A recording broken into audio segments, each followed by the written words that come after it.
If you're shopping for a used Jeep Grand Cherokee, the engine under the hood could be the difference between 300,000 miles and a five-figure repair bill. Some Grand Cherokee engines have been plagued by fires, catastrophic fuel system failures, and brutal repair costs. But there's one engine I'd actually spend my own money on, and one model year I'd hunt for. First engine to walk away from is the 4xe plug-in hybrid. I know it sounds cool on paper. A 2.0-liter turbo bolted to two electric motors, 375 horsepower, 470 pound-feet of torque, and 26 miles of quiet electric driving before the gas engine wakes up. That's the sales pitch. Here's the part the salesman won't touch. In November of 2025, Chrysler recalled 320,065 of these Jeeps because the battery pack can catch fire while it's parked in your garage or while you're driving down the highway. That's NHTSA campaign 25V741, and 91,844 of those were Grand Cherokee 4xe models from 2022 to 2026. If you own one, the government literally told you to park it outside, away from your house, away from other cars, and stop charging it. Read that again. They told owners not to charge the plug-in hybrid they bought to charge. And here's what makes it worse. This is the third time they've tried to fix this same problem. The first recall was back in 2023. A bigger one hit in 2024. Both were supposed to be handled with a software update. Both failed. 9 of the fires happened on Jeeps that already had the fix installed. The real cause turned out to be damaged separators inside the Samsung SDI battery cells, which means software was never going to save it. To actually fix it, you have to rip the whole battery pack out and drop a new one in. Owners on the 4xe forums are quoting battery replacements around $9,600 plus labor. And even that isn't the worst part. A month after the fire recall came another recall, Campaign 78C, for leftover sand still sitting inside the engine blocks from when they were cast at the factory. That sand can grind the engine to death, kill your power going down the highway, and start a second fire from the engine bay. 36 fires, 3 injuries, and as of early 2026, they still don't have a real fix. If a certified mechanic told you a used Jeep had 2 open, unfixed fire recalls stacked on top of each other, you'd walk. So walk. The 4xe isn't a bargain used, it's a liability. And here's the loudest tell of all. Jeep quit selling the 4xe entirely on January 8th of 2026. The whole plug-in hybrid program got killed. When the people who built it walk away, so should you. And the resale numbers back it up. A 2022 Grand Cherokee 4xe Trackhawk that's stickered at around $65,000 sells today for closer to $32,000. That's half its value gone in 3 years, faster than any other Grand Cherokee in the lineup. Next up is the 3.0-liter EcoDiesel, and this one is a full-blown scandal. The pitch sounds great. 240 horsepower, 420 pound-feet of torque, 7,400 pounds of towing, and real-world fuel economy in the mid-20s. On paper, it's the dream engine for a big SUV. But here's what actually happened. In June of 2022, FCA pleaded guilty to a criminal conspiracy for cheating on diesel emissions in the 2014 to 2016 EcoDiesel Grand Cherokees. The company paid $300 million in criminal fines and forfeiture.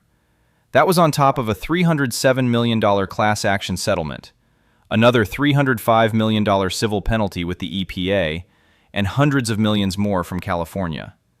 3 FCA engineers were indicted by name. If you owned one, you got a check for around $3,075. But you also got a fix that gutted the engine's performance and fuel economy at the same time. That's just the paperwork side. Now the mechanical side is worse. Under the hood, the EcoDiesel runs a Bosch CP 4.2 high-pressure fuel pump that self-destructs on American diesel because our fuel has less lubricity than European diesel. When that pump grenades, it sends metal shavings through the entire fuel system. Full fuel system replacement runs between $8,000 and $15,000. Then there's the EGR cooler. Chrysler recalled 34,334 Grand Cherokees under NHTSA campaign 20V-699 because the cooler cracks from heat fatigue and can catch the intake manifold on fire. Real fire, in your engine bay, at highway speed. The 2020 to 2023 EcoDiesel got cleaner emissions on paper, but kept the same fuel pump architecture, so the CP4 problem never went away. And there's one more failure that eats early EcoDiesels alive: the oil cooler. It sits between the cylinder heads and cracks from the constant heat cycle, dumping coolant into the oil. Once that milkshake gets into the bearings, you're rebuilding the bottom end. Owners on the WK2 forums quote that repair between $4,500 and $7,000, and it usually hits between 90,000 and 130,000 miles. Walk from every EcoDiesel, every year, every trim. There's no version of this engine worth the risk. Then there's the 6.4 SRT and the Trackhawk, and this one is more subtle. These aren't broken engines at all. The 6.4-liter SRT cranks out 475 horsepower, and the supercharged 6.2 Hellcat in the Trackhawk makes a full 707 horsepower and hits 60 miles per hour in 3.5 seconds. In a family SUV. That's absurd, and it's absurdly fun. The problem isn't the engine, it's the fuel bill and everything attached to it. EPA rates the Trackhawk at 11 city and 17 highway. Reviewers who actually drove one reported as low as 10 miles per gallon with a heavy foot and around 240 miles per tank. That tank holds 24.6 gallons of premium fuel. You're spending close to $100 every fill-up, and you're doing it 3 times a week. The SRT isn't much better at 13 city and 21 highway, also on premium. Insurance is brutal. A set of tires runs over $1,200. Brakes wear fast because you weigh 5,300 pounds and you keep flooring it. And a 2018 Trackhawk that's stickered at $90,000 sells today for around $45,000 if you're lucky. If you tow a race trailer every weekend, love the noise more than money, and don't blink at those numbers, go for it. But if you're looking at it as a daily driver that makes sense, it doesn't. Get it because you want it. Don't get it thinking it's practical. Quick pause. If you want to keep your Jeep running for hundreds of thousands of miles, check out my 500,000-mile Jeep blueprint. It covers the maintenance and mistakes that can save you thousands. Link in the description below. Now let's talk about the engine I actually trust, the 5.7 Hemi V8. This is the engine I'd spend my own money on tomorrow. There's no turbo to overheat, no supercharger to blow up, no battery to catch fire, no emissions cheat to bankrupt you, and no factory sand grinding your bearings.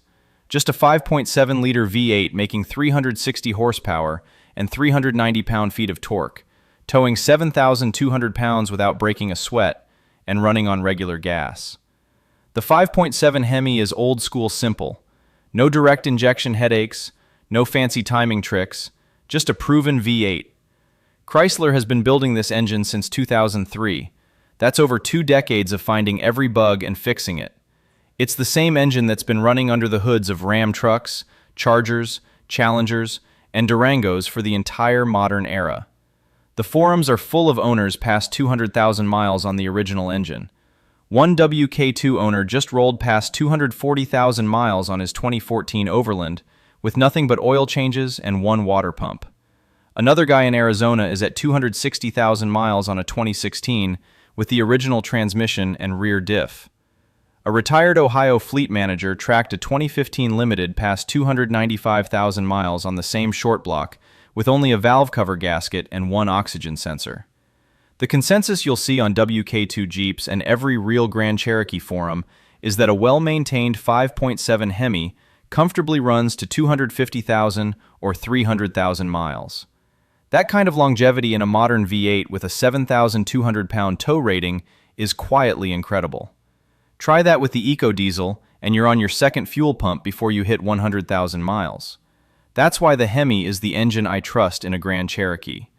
But I am not going to lie to you. The Hemi has one weak point. It's called the lifter tick, or the Hemi tick, and it comes from the multi-displacement system, or MDS. Here's what happens. The MDS system shuts off 4 cylinders when you're cruising to save fuel. To do that, it uses collapsible roller lifters with tiny needle bearings inside.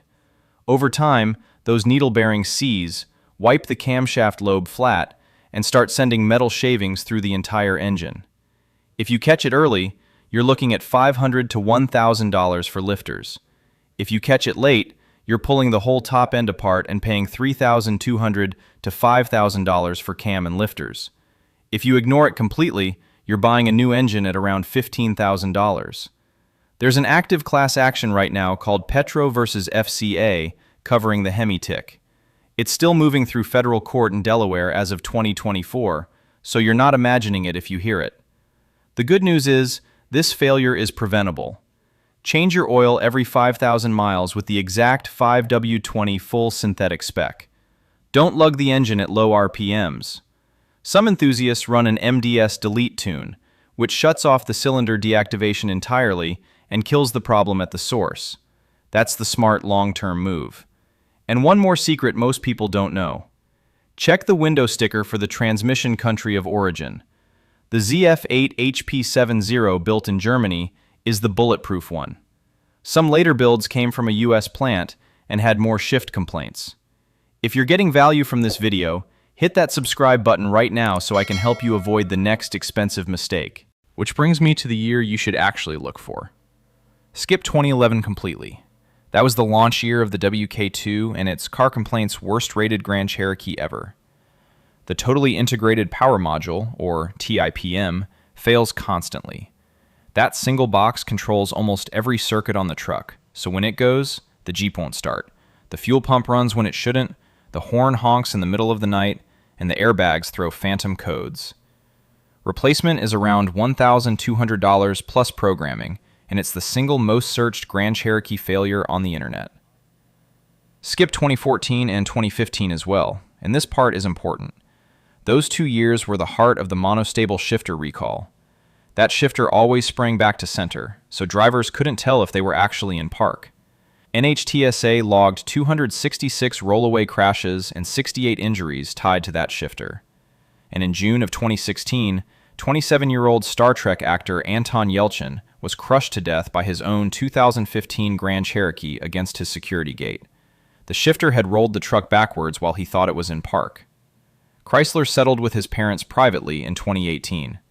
The recall was NHTSA Campaign 16V-240, and it covered around 811,000 vehicles in the US. A software fix helped, but the underlying design is still there. Just skip those years. The sweet spot is 2017 to 2021 WK2 with the 5.7 Hemi, and the single best year is 2019. By then, the shifter was swapped for a proper old-school lever that clicks into every gear. The ZF transmission software was fully mature, and the Hemi was still being built with the hardened steel cam.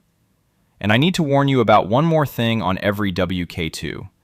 If it has quadralift air suspension, budget for it to fail. RepairPal quotes the air compressor alone between $2,457 and $2,568. A full corner strut replacement runs $4,000 to $6,000. Rubber airbags develop pinhole leaks, and the compressor overworks itself trying to keep up. Then the height sensors go, the truck sits crooked in the driveway, and warning lights turn on all over the dash. Cold climates make it worse. If you live somewhere with real winters and you're looking at a WK2 Limited, Overland, or Summit, ask if the air suspension has ever been touched.